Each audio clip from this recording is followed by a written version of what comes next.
for your youngins, for sure, your kids, you're setting a good example of that, in terms of giving back and building that and the importance of that. And so that's really cool. Yeah, and so they actually, so our kids don't fish. They don't enjoy it yet. Tolerate. I'm in the same boat, dude. They tolerate the front of the boat, and because they get to eat candy on our trips. Bribery.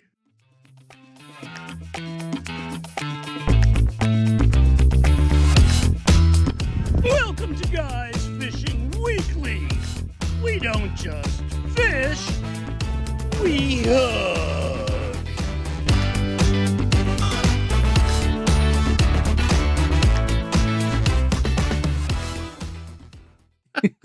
Hey, buddy, how are you? I'm great. Eddie, how are you? I'm doing great. Life in the fast lane for you, Eddie. Life in the fast lane. Time flies. Eddie, who we got on the show today? Today we're talking with Spence Neubauer of Eagle River Whiskey in Minturn, Colorado. Little bit of a turn from our normal stuff. Whiskey guy for two sober dudes? Yeah. No, Spence is a good conversation, dude. He was a recommendation of another guy on our GFW trip, and he does not disappoint. He's a great guy, great conversation, and it's a goodie. Yeah, absolutely.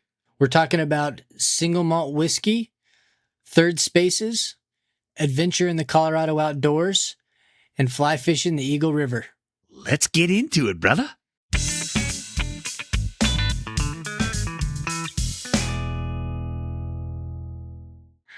Hey, Spence, how are you? Good, how are you? Doing great. Thanks for having me on. Great to have you on the show, brother. It's good to be here. Sorry it took so long to set up, but I'll get back to people eventually. That's good. No, it's all good. Life gets in the way sometimes. Absolutely. Spence, where do we find you today? You find me in Minturn, Colorado. We moved out here in 2013. And to get more messed up on the timeline, I grew up in New Hampshire, in New England. Okay. And then I went to college in Boston, and that's where I started fly fishing. My roommates love to practice. They're from Minnesota. They fish the boundary waters a little bit, and then they brought it to school. But everything in Boston is like 2 or 3 hours out. So we went like once, I think. Yeah. I was terrible at it. And then I grew up skiing in Maine, and then I came out here after I graduated to ski, just full-time, be a ski bum. So I was a lift op and then a ski patroller over at Copper Mountain. And I did that for a few years. Met my wife, moved to Denver, where she was living. And then in 2013, we moved up here. So we kind of jumped all around the valley and then moved to Minturn in 2017. You've been all over. We've been we moved 6 times in 5 years with a 1 year. And it started with a 1-year-old, and then we had 2 kids. Yeah, so it's been jumping around. After 2 kids, it's like it's time to settle down in one place. It's getting too much, right? Oh yeah, and then we had 2 chocolate labs as well. We were like we started in a 2-bedroom basement apartment, but it was on the river. Wow. It was gorgeous. Right on. There has to be a sense of, being able to relax and let stuff happen when you've got that many, things to look after in your life, right? A kind of ease of life. Yeah. Well, yeah. Then we started a new business and she retired. Nice. So there's a different excitement going on. And is that new business your current whiskey shop? Yeah, so it's our it's Eagle River Whiskey, because we're on the Eagle, the largest or longest freestone river in Colorado, I've been told. Great. Yeah. Yep. Great fishing. We actually live on it. The distillery's on it. We'll be changing our name shortly, and that's another long story. But it's going to be Minturn Whiskey Company in the next month or so. But yeah, so we started this about a little over a year and a half ago. I was a stay-at-home dad for 10 years, and she was a doctor. And then I liked drinking whiskey. So Mm-hmm. I mean, we've always been like, we're kind of serial entrepreneurs. We've done some long-term rentals, some short-term rentals. So starting up a new business in Colorado is something that we do not frequently, but always kind of looking into the new thing. And I took some courses online and in person, and then I thought that it was missing kind of that single malt whiskey in Colorado and also in the U.S. It's more of a Scotch thing. So I thought that maybe I could try to do it. And so that's what we do, is more single malts. But we have a very fly fishing aesthetic. There's a fly on our bottle. We're trying to team up with an outfitter here and do some whiskey trips or some fly fishing trips with whiskey involved. We donate 1% of our sales to the Eagle River Coalition, which is an advocacy group for the watershed up here. And then, yeah, that's kind of a lot in a little bit, but that's the story of how the whiskey business started out. That's awesome. Right. How did you originally think to do? Is it just out of your love of drinking whiskey? Like, how does that's a fascinating story about how you get involved in, distilling and making whiskey. I was a professional drinker of bourbon, but I was and had to retire at a young age. Yeah. Yeah. I've heard that before. I went pro early and had to retire early as well. Yep. Yeah. But so how did you get into that idea? How did that spark an interest in you? I loved kind of I'm a nerd at heart. We get into the nerd of the fly fishing as well, of what bugs are hatching, whether they're down below or in the film or up top. Right. So, and my wife Steph is the same way. We kind of really get into the nitty gritty and love to explore that science aspect of a lot of it.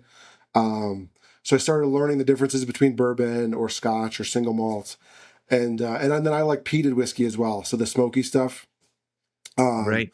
And you really can't find that in the U.S. So it's more out of that kind of like, well, if I can't find it, I'm going to make it. And so that's kind of where we're at. And quality stuff too, where I'm not going to talk to anybody, but like, it's become such a competitive market because everyone's jumping in and saying, oh, we can make all this money. It's a lot of junk out there. So I like quality stuff. So being able to do it my way, the way I want, is really kind of how it started. It was like, well, let's just try and see if other people appreciate it too.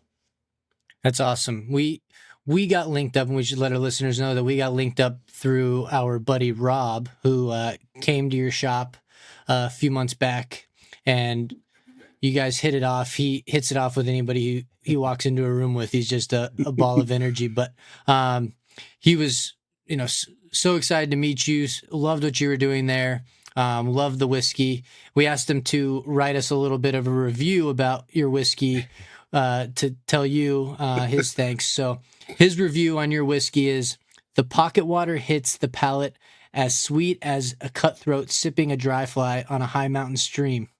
Their tiny home shop rocks a fly fishing, whiskey sipping ambiance that calms the soul. So Rob loved your guys' shop, your guys' whiskey, and said we have to get you on the show. Well, I appreciate his review, and I love that his language as well. I don't quite have that right that in me as much He's as I'd good like that to. way.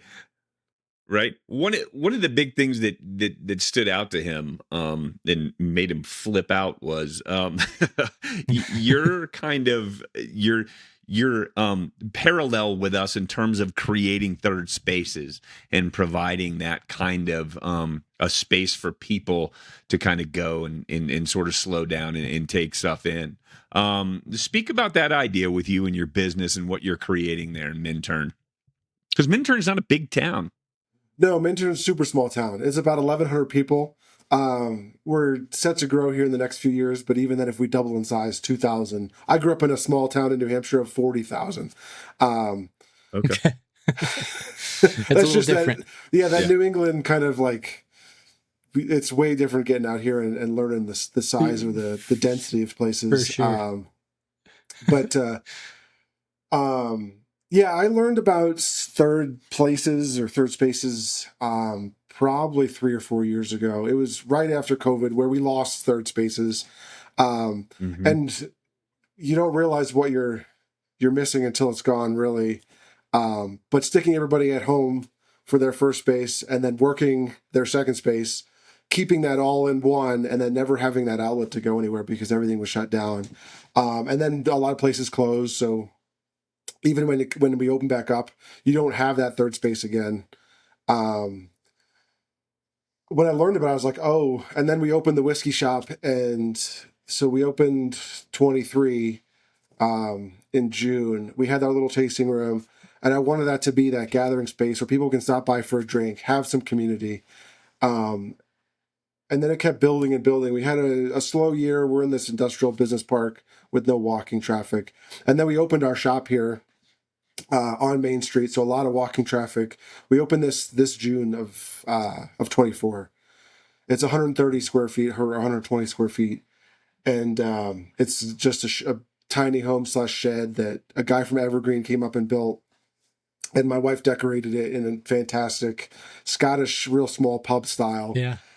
But we've had like groups of 20 people in here, and we were hanging out on Friday nights, and everyone's chatting and having a good time. And it just kind of builds more, and it reinforces that idea that this is what we need for either community or tourists, or for people to have that, that place outside of the home, outside of the work, to get together and have that face-to-face interaction with people where we're not talking super heavy issues, but it's still a real conversation that we can enjoy and have fun.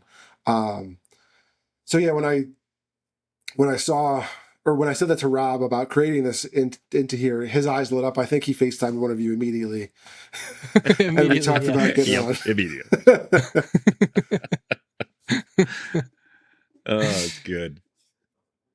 Yeah, Rob loves the topic and loves the idea, and is constantly looking for that in his life, and helping others kind of expand that world. What do you think you get out of hosting these third spaces and creating a space for people to get together? And what's the benefit for you in all of that? It's selfish, first of all, because I get to enjoy it as well. I think I mentioned this either now or before, but I was a stay-at-home dad for 10 years, so I was just alone, especially with toddlers. They're not talking, so I'm either talking to myself, I'm listening to podcasts to kind of get that interaction, and then even now the boys are 9 and 12. You're not having adult conversations with them, and my wife and I are. She's working a lot, or I'm holding it. We're just like not holding it together, but. And it's your partner that you're talking with every single day. So it's not getting together and talking about the last week or the last month. So when I started the business and got out of that world to get into a little bit more of that socialization, it's creating it for myself first. And then I also hoping that other people have that as well. So sharing that joy of these conversations, of just good interactions of every day with other people and enjoying that experience. So I get it out for myself, but I also like spreading that. And then not to get too deep into it, but the election's tomorrow. So it's obviously a fraught time and everybody's online. And so if you can stay offline and talk to people, it's a totally different scenario. No matter where you're from, everyone's kind. And if you project that kindness, they give it back to you. So I love showing that to people of we can still be on the majority of the same pages with most people that we meet. Right. Yeah, that human connection, it's everything. And that's a great point you make about that. It seems too that there's a side to you guys and your kind of lifestyle that's adventurous. And I feel like that's a really cool thing. How did the fishing aspect, like you go on your website and then there's this connectivity from whiskey and your whiskey shop to the outdoors and the fishing stuff. And that's a really cool kind of thing. You guys are right on the Eagle River. Talk about that a little bit and the connectivity with fishing and how that came about for you guys. Because It it's came you about. guys, like your wife is too, right? Yeah, Yeah. she's a better fisher than I am.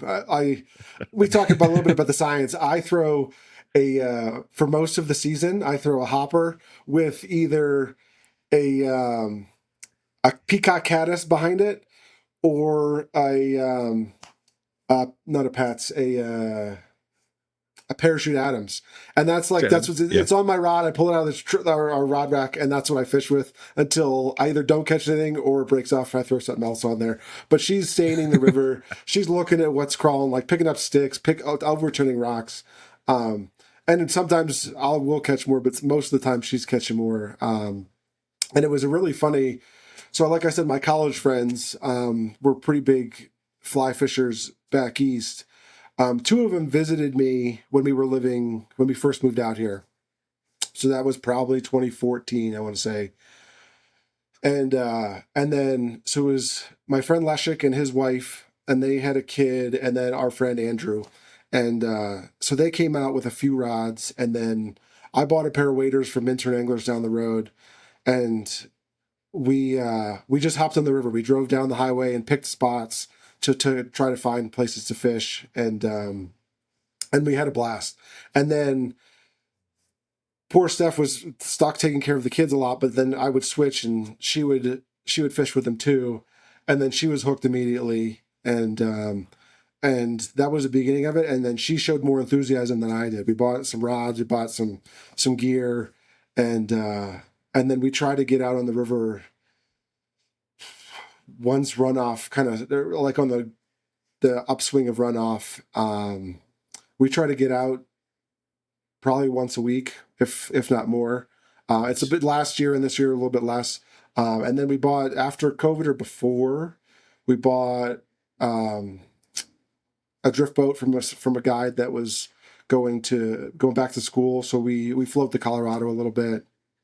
And Nice. I don't know. There's nothing like being in nature, and I don't know if it doesn't seem as adventurous as you say. It's more of relaxing, and it gets us Right. out into nature, off of the phone. You can connect with a fish, a wild animal. It's an incredible experience that we try to do as much as possible. Yeah, and it sounds now like you're trying to combine that in with the outfitter to create some whiskey trips and bring others along with you. Yeah, we're trying to get with a local outfitter and have trips. And to get back to your question, Reid, of how did we said when we started the label, we don't want it to be too specific, especially about fishing. and then, Right. and then we just kept adding more stuff, and it became about fishing. And it's still more about whiskey, but we're very fishing centric. Right. And it's just because of our love of it. And we try, like, I don't go out when it's too cold, but again, my wife, she tries to get out January, February, and at least once and fish. It's just yeah. I'm going to go out today, I think, even in the snow that we just got. Right. Yeah, it's good. Yeah, these are the dog days of fishing right now. Is like the winter doldrums. Oh yeah. Yeah, getting out takes a little bit more energy and a little bit more of fire under you. But I think it's awesome. And one thing you mentioned was the giving back to and the support of kind of the charity. I read on your website that 1% of your guys' sales go back to the Eagle River Coalition. Is that right? In terms of keeping the environment and doing that. As far as community goes, that's like a big part of your business and a part of where you guys are. Talk about that a little bit, because that's impressive.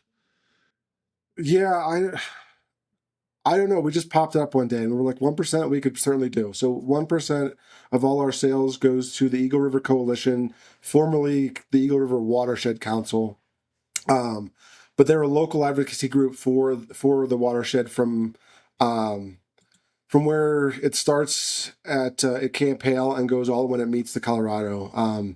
So they do the river cleanup every year to help get volunteers to walk every section and pick up trash, to advocating it with local governments, and then restoring the riparian area, that 30-foot on either side of the river, that Right. trying to be more natural, not clear cutting everything, but while also maintaining access for fishing, of course. And then they just came out with a water plan. So you can, if you go on their website, eaglerivercoalition.org, and it has an interactive map of the river, and you can click on it and it'll tell you how it's been in the last like 20 or 30 years. Sorry. Yeah. What it's looking like in the future, whether it's drought or whether it's vegetation or bugs. So it's a really comprehensive plan that they put together for 5 years of how the river's been doing and how we can make it better going forward and what the risks are. So it's a really cool organization, and we love supporting them. That's great. That's good stuff. It's such an important part of, us as fishermen, us as communities, a way to give back, to come together, again, kind of creating third spaces around something, bigger than us. And so I think that's a really cool aspect of what you guys are doing. And I don't be so humble about your adventure side, dude. I think that's pretty adventurous right there, getting involved in that stuff. Yeah, that's good. That's good stuff. Not only that, but I think that, for your youngins, for sure, your kids, you're setting a good example of that, in terms of giving back and building that and the importance of that. And so that's really cool. Yeah. And so they actually, so our kids don't fish. They don't enjoy it. Yet. Tolerate. I'm in the same boat, dude. They tolerate the front of the boat, and because they get to eat candy on our trips. But they did see us. But you're right. They do see us with the giving back part, and we did the river cleanup this year, and then so Steph and I did our section, and Lachlan came along. Our youngest came along with us. But our 12-year-old's in the Boy Scouts, so he actually did a lower section with his troop. So we did that all kind of together, which I think, cool. Yeah, lead by example a little bit, but eventually they'll pick it up and then say, "Oh, Dad, I wish we had started this earlier." Right. Yeah. That's the hope. Yeah. No, I got like kids who are all, college age and getting it past that. And so none of them fish. I'm still hopeful someday it'll happen, but yeah. Well, you obviously live in a wonderful place to fish. Reid and I have frequented that area quite a bit, but if we were able to come up to Minturn, and we will, where would we do a trip together? What would we fish? Where would we stay? Let's live plan a trip together. Yeah, I saw that and on the agenda, and I was like, "Oh, we'll just come in our Airbnb." So we have a walkout basement that has 2 bedrooms that we rent out. But yeah, it's right on the river. We're a little bit upstream, so we're smaller here. But the brook trout are fun. The browns are still feisty, and they're dumb, which is great. They don't get a lot of pressure except from us. Nice. And then the 2 places, we would just go downstream, I guess, because like that's what's Eagle County is amazing, and my friends from Connecticut and Massachusetts, when they come out, they're like, "I can't believe that the state and the county put so much money into the accessibility of the river." And I think sometimes we forget about that up here, because we can just drive US 6 west, and then you see turnoffs. And if they don't say no parking or private property, we just park there and then hop in the river. So there, from here all the way to Dot Zero, which is about 40 or 50 miles, there's dozens of spots to pull off and kind of hook up. But so that's what we usually do is we'll just drive until we see a good spot. And nice. Then so yeah, I would stay in Minturn because it's such a great community, and then we could eat at Rocky Mountain Tacos. I don't know if you guys have ever stopped at their food truck or their... I've stopped there, no. Yeah, great street tacos, so highly recommend them. Or the Minturn Saloon was just redone the last few years. And then the Minturn Country Club, which we don't have a golf course, but you can go to the country club and cook your own steak. They have prime steaks in a little butchery shop. Oh, cool. Nice. And then for day 2, maybe if depending on the flows, we could head up to the Colorado and fish up there. Most of the guides stay up there, floating. Would they do Pump House to either Rancho Del Rio or you can do Rancho to State Bridge or State Bridge to Two Bridges. But it's a great stretch of the Colorado. It's more of the upper sea, as everyone calls it, and Right. it's usually a pretty good flow because it's let out at a pretty constant level, so it doesn't get too high or too low, depending on the part of the season. From the Green Mountain Reservoir up there by Kremling. Right. But it can be tough fishing because it gets a lot of pressure. But if you can find the pockets or the right bug, there's some big fish in there. That's awesome. Yeah, we were out there this past spring, and I don't think we've ever seen the Colorado crushing as hard as it was. It was insane. Yeah. How big that was flowing with runoff. That was nuts. Yeah, there's some like down lower, it's a little bit easier, but up high, we don't take the drifty out above 3,000 or so, because there's some class 3s that turn into class 4s, and I'm not a good enough rower to get us through that. Yeah. Right. And with a boat that sinks, it's not. It's a little bit more high consequence. For sure. Oh, Yeah, when we were driving by on I-70, we were just like, you got to be kidding me. Wow. That is insane. I mean, water was just like blowing over rocks. It just looked like, it was insane. Crazy. Yeah. Yeah, we did a trip up. We were up near, up above you, kind of up near towards Leadville. We were up on the homestake, up there. Ed and I did a camping trip. What was that, the year before last? I think it was. Yeah, last fall. We rolled into Minturn, I think, looking for a place to stay because it was pouring rain when we drove up there. And like the one hotel that came up online like was closed or something. Like, it wasn't even there anymore, so we had to go somewhere else. But it was funny. We were trying to get a place to stay there. Everything was sold out. Yeah. But coming back down, we had a great day on. We stopped and fished. What did we fish for like a couple hours on the Eagle, and it was awesome. Right above you guys, I think. And it was really good. But the accessibility to that river is, like you say, it's amazing. It's really good. And we were catching really nice fish, right, where we just pulled off. So it was great. Outside of town. Yeah. Yeah, and we still haven't explored all of it. It's a lot of, because you get in that habit of, we'll just go to this spot, we'll go to this spot. And we need to get out and explore more, because that's so much fun to find new spots. Right. Awesome. Well, how would you feel about us wrapping this up with the GFW hot seat? Sure. Welcome to GFW Hot Seat, where the name of the game is to answer the questions. And the prizes are... Wait, who said we have prizes? Nice. What is one thing you're currently celebrating in life?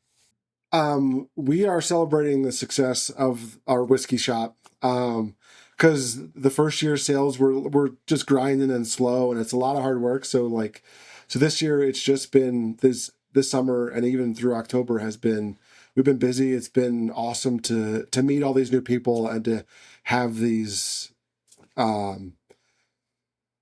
this gathering space that people are enjoying. So we try to sit back and enjoy that success, and then it helps us get back on track and realize that hard work is worth it, and to keep kind of trucking forward.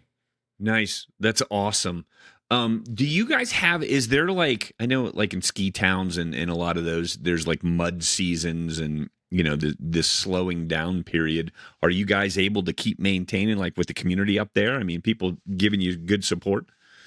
Yeah. So I expect mud season usually happens right after like towards its tail end of September, but October we kind of keep, because of the nice weather, we rolled right through. And then I think we will have a little bit of a few weeks here until Thanksgiving. But yeah, it's usually right, like mud season right after the lifts close. And then when monsoon hits and before the snow starts and before the ski season's over, we usually have those 2 dead seasons. But it's been good. And it has been a little bit of the local community and not as much tourists the last few weeks, which has been really good to connect with everybody. Right on. Right. And we just actually, so That's awesome. to go back and meander, but we just started the social club actually, of like you get to buy a glass and then it's discount drinks, and we're gonna have an event two Thursdays every month of like 2-for-1s to try to have that set date and time of people to show up and have these cool things of locals that want to come back a lot and kind of encourage that gathering on a set time and place. Right on. Oh, that's awesome. That's good stuff. Spence, give us one piece of content, book, video, TV series, anything like that you would recommend to our listeners. So this one I was looking at, and I read this book probably 3 or 4 years ago, but it's called The Feather Thief. And as a fly fishers, it's such an incredibly riveting, true story. I don't know if you've heard of it or read it. No. But you have to. So it's this guy he's a world-class musician in high school, and I forget his name now, but he learns about salmon flies from over in the UK, like more of those big, like, or really ornate fly tying that you don't use for fly fishing because they're usually rare birds and whatnot. So he actually breaks into the Natural History Museum in England and steals millions of dollars of feathers, like of extinct birds, to tie these flies and sell through these like community or events or festivals. But it's really incredible. It kind of relates back to fly fishing a little bit, but it's a really fascinating story. And it's really well written. Oh, right on. The Feather Thief. Definitely have to check that out. That's on the list. Yeah. What is one of your favorite fishing memories? So before we had a drift boat, we had a raft, and then we ended up selling it. But we heard about the Gray Reef up near Casper, Wyoming. So we had the kids away for a weekend. So we drove up there with our drift boat. It was, I want to say April or May. We didn't think it would be too bad. We did this on our first float trip. We rented this nice little small cabin, and we put in, and I think it's a 3 or 4 mile stretch, and everyone talks about the 4-letter word that starts with a W, and we were hopeful that it would be okay. We put in, my wife Stephanie was rowing, and I caught a fish, and it's a tailwater, so it's really deep pockets, and you got to kind of circulate the little riffles and throw in really deep, heavy stuff. I caught a really big one on I forget what, maybe a scud or something, and but then we were freezing, and so she froze, and for the rest of it was the first 20 minutes, her lips were blue, and I just rode into the wind for like 4 miles. And it was the worst idea to bring a raft on that section of river. And, but it was just so much, like, now that we're out of it and we're not freezing again, it's just like one of the funniest things we ever did. And then we had the wrong equipment, but I caught a fish, and then I just rode for like 2 hours straight, and like 28 degree, 25 degree weather. The oars were freezing. Everything. It was. We had water, and it's a raft, so the water's in the boat. We were more prepared for the next day. We just kept the boat on its trailer, and we went up to the Miracle Mile, a few hours, like an hour away or so, and that was amazing too. But so it was a great weekend. But it was a really funny. Right. Freezing in the Wyoming wind. Nice. You have been willing to risk and do some things with, your business and in learning how to make whiskey and diving into this whole thing. And maybe your advice has nothing to do with it or not, but what's one piece of advice you wish somebody had given your 20-year-old self? Yeah, I don't know. I was a dumb kid that took we all were. Did a lot of dumb things. Thank God that we didn't have phones. But I can't even imagine if we had phones. I know. Oh my God. I'm such a terrible. I was such a terrible learner of people telling me things. I had two great parents that gave me advice all the time. I never listened to them until I experienced it. So I wouldn't listen to myself either. So I think, and maybe that's what I pass on to my kids is that like sometimes life, have fun, but life is going to suck, and you'll learn from it. And that's the only way I was able to learn. And I think my kids are very similar too. So I don't have much, but yeah, learn from your experiences, maybe. Right? Learn through doing. Yeah. Even when Yeah. you're not making the right choice. It sounds like the advice you could have given yourself was to listen a little more. Yeah, but I wasn't going to listen then to me either. I wouldn't listen to that advice. Yeah. So it would have fallen on deaf ears. We're in a endless loop of That's not absorbing Yeah. any of it. I guess to piggyback on that, I think you learn more of the nuance from experiencing it. And we live in that kind of gray area, or at least I do, of almost nothing's black and white. So when someone tells you something black and white, there is a lot of nuance that you're going to miss, and you would learn that through experiencing the actual second by second stuff. Right. Maybe. Absolutely. No, that's good. That's good. What is your definition of community?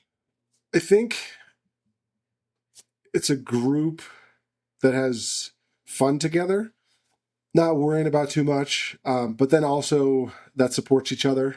And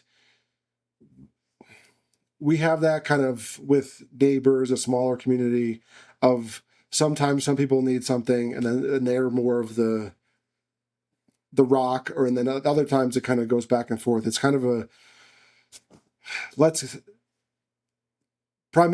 get together and have a good time together. And then otherwise, let's support each other when everybody needs it too. And right. Good. as men, we can be hard on each other sometimes too much. But so more of that. And my friends from high school and I've two that I've still really to stay in touch with. We just started. Our third friend finally got a Peloton, so we have a set-up ride every Sunday that we do it. But 9 a.m. Nice. my time, 11 a.m. their time. We hop on Zoom, watch each other sweat and grunt. But being supportive of our journeys is something that we work on to try to be nicer to each other or kinder to each other, with a little bit of the other stuff too. But yeah, that Sure. support, I think, is more of what we're trying to focus on. Right on. That's awesome. That's really cool. Spence, what's one thing you've changed your mind about lately? I have no idea.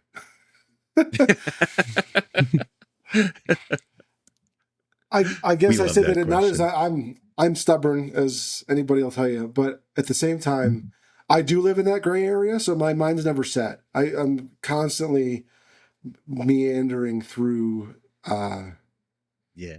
what to do next, and I like to take in a lot of all those opinions and kind of what's the way forward is, and I like to have that open mind. It's my mind's constantly changing. I don't know. Right. That's good. That's good. It is good. Well, our final question comes from our previous guest, and his name is Chris Lyford from the Psychotherapy Networker. And his question to you is, if you could have one superpower, what would it be? I'm not going to be exciting here. It'd be time travel, so that I could go back and make a bet or go forward and see what happens. So I could just make a bunch of money and retire and fish all the time. Nice. Nothing wrong with that, Spence. No. You got to have priorities. Yeah, I guess Superman flying around the world, right, and turning the That's right, Earth's yeah. rotation back. He did it. Yeah. Yeah. What was it? Back to the Future 2, where he gets the almanac and goes back? Yeah. Exactly. No, I did just think about that, and I'm like, oh yeah, that'd be awesome. Just one big bet, and a couple. Right? One big bet, and I'm done. Yeah. That's great. What is one question you have for our next guest? This actually goes back to another group of friends that I do stay in contact with, mostly through fantasy football. But my college friends, all our roommates, and there's about 9 or 10 of us. We've been trying to set up a men's trip to do some fishing in Colorado or Wyoming, and it's fallen through every year. But so my question would be, what's your ideal men's trip, and why haven't you planned it already? Because I think we do get lost in that day to day. So I want to encourage someone to just get it done with and plan it, because there's really nothing stopping that. Nice. If you think of it that way, and I need to do the same with my friends of get that ball rolling again. Right. It's hard. It's hard to make that time and make it happen. If we hadn't been doing this for 28 years in a row, you can see where it easily would slip through the cracks. But yeah, once you do get it started, the ball gets rolling, makes it a lot easier. Yeah, so that's what I got to start planning for the spring or summer so that we can get everyone together. Yeah. Good. Yeah, it's valuable. That's for sure. Spence, we've had a great conversation. How can people find you guys up there and get in touch with you all? You can find us at the We Dram at 161 Main Street in Minturn. We're building a distillery here next spring. So while we were waiting on that, Minturn building code doesn't require a building permit for a shed. So that's why we built this shed for the certain square footage to get it up super quick. But it's super cozy. It's a great time, as I've talked about through the podcast. So that's if you want to stop by, have a drink, meet me or my wife or anybody else in the community, it's a great spot to stop by. You can email me at spence@erwhisky.com. There's no E in whiskey. And then if they want to try the whiskey, you can buy it online. We ship to 40 states. So that's erwhisky.com. And no matter how you spell it there, it'll get you there to the website. And then if you're ever in Eagle, we're in the local liquor stores too, and a few restaurants. Also, if you can't make it to us, yeah. Are things going to change when you change your name? I know you mentioned that you were. Oh yeah, so the website will change, but ER Whiskey will still redirect to minturnwhiskey.com. Okay. But yeah, that's the future. Cool. Yeah. Perfect. Right on. Awesome. This was a great time. Yeah, I had a lot of fun. Thank you guys. Yeah, thanks for connecting with us. We'll definitely pop in there soon, and we'll find a time to get out on the water. Oh, that'd be awesome. Right on. Spence, thank you. Thanks for having me. Nice to meet you guys. Absolutely.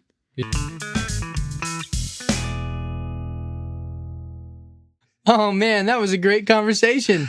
Indeed it was. I love the fact that he's got this little niche of a place up in Minturn, and anybody who's been to Minturn, it's a tiny little town, but it seems like such a cool vibe for what he's doing in this little single malt Scottish kind of infused whiskey making business up there. It's so cool, dude. Yeah, his tasting room. I mean, we haven't specifically been there, but I know Rob's been there, and he loved it and just thought it was the coolest little shop. And to be in a little 120 square foot shed and have just a bunch of culture and fly fishing and just the tasting room seemingly awesome. And then listening to stories from Spence and others, it's got to be a great time. Right. And even in small town like that, like the need for creating third spaces and connectivity, it's everywhere. It's not something that's a regional thing. It's everywhere. And it was cool to hear him talk about that and his experiences with that. So that was awesome. Absolutely. Third spaces, critical need across all communities. So yes, indeed. Got to get into them. Got to create them. Important stuff. Absolutely. Well, what are you celebrating this week? I had a visit from my son. He came back for the weekend. It was the first he time needed his laundry done. And it was fantastic to see your kid thriving. And the reason why he came back was they did his fraternity is doing some philanthropy, and they volunteered to work a kids sports camp here in Denver at the Gold Crown facility. And so, and he came back and he worked that all day on Friday, and then he hung out with us for the weekend. And it was just to see him thriving, to see him smiling, happy. And those are the things that as a dad, when your kid leaves home and there's so much unsure emotion and feeling and anxiety about that kind of stuff. And it was just wonderful to see him in his element, and he's just crushing. So it's great. That's awesome. awesome. Really cool. Yeah, it was cool. So I'm celebrating that. How about you, brother? I am celebrating my first flies I've tied. Yes. I could lift them up and show them to the camera. We got a woolly worm. We got a woolly bugger. Yes. And a couple of nymphs. So we'll see if they catch fish. Their proportions are terrible, but you're a process. noob, dude. You're noob. a noob. Yeah. So it takes I'll give practice, them a man. whirl. That's right. I'll give them the woolly bug a whirl. We'll see. Here's the deal. We'll go to the river that has all the dumb fish, and they'll eat it. Yeah. For sure. For sure. You take this. I mean, this woolly worm would need a giant fish to hit it. So it needs to be a giant dumb fish, wherever that is, because it's such a big fly. But they're out there. We'll find them. We'll find them. That's awesome, dude. I'm so glad you're getting into it. That's cool. Yeah, we'll see. I can see why people, one, like it, but two, it could be a lot of materials, a lot of time. Yeah, it's a lot. So yeah, it is. You can spend some money doing it, but it's fun. That's great. What are you navigating?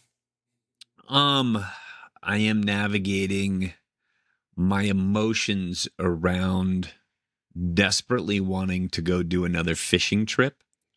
And as I look out my window today, there is snow on the ground.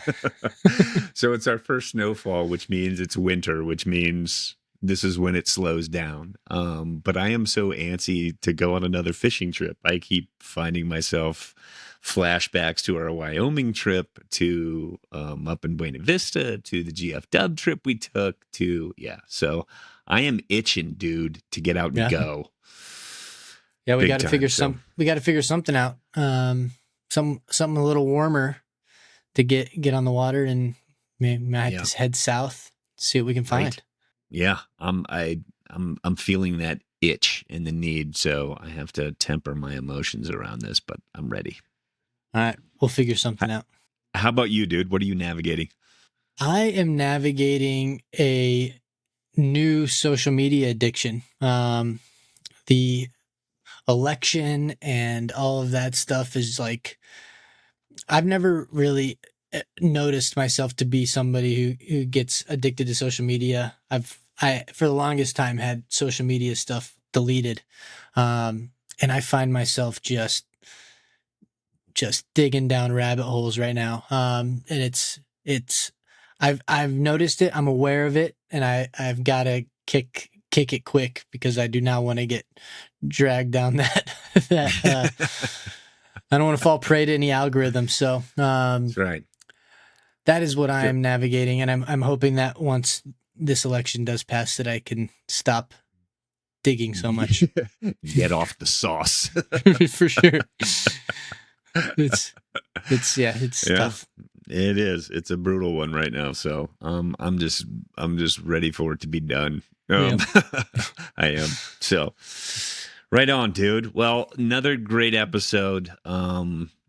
As I say, this is my weekly hangouts with you are a highlight. So another great conversation, buddy. Another goodie in the books. We'll talk soon. Love you, man. Love you too, brother. That's all for today's episode. Thanks for listening. Make sure to visit our website, guysfishingweekend.com, to check out the GFW merch, sign up for our newsletter, and learn how to get involved with the community. We appreciate you spending even a little bit of your week with us, and are glad to have you along on the journey. Stay legendary and happy fishing.